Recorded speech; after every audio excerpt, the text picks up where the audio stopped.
É sobre cantar e poder escutar mais do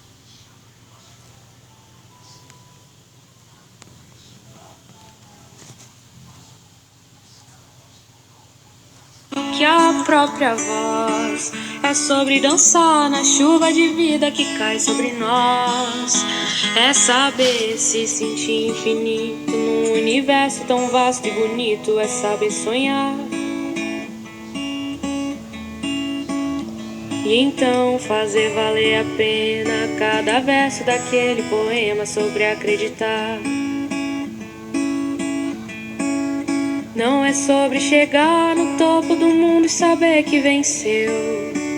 É sobre escalar e sentir que o caminho te fortaleceu.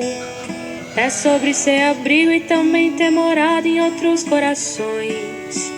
E assim ter amigos contigo em todas as situações. A gente não pode ter tudo. Qual seria a graça do mundo se fosse assim?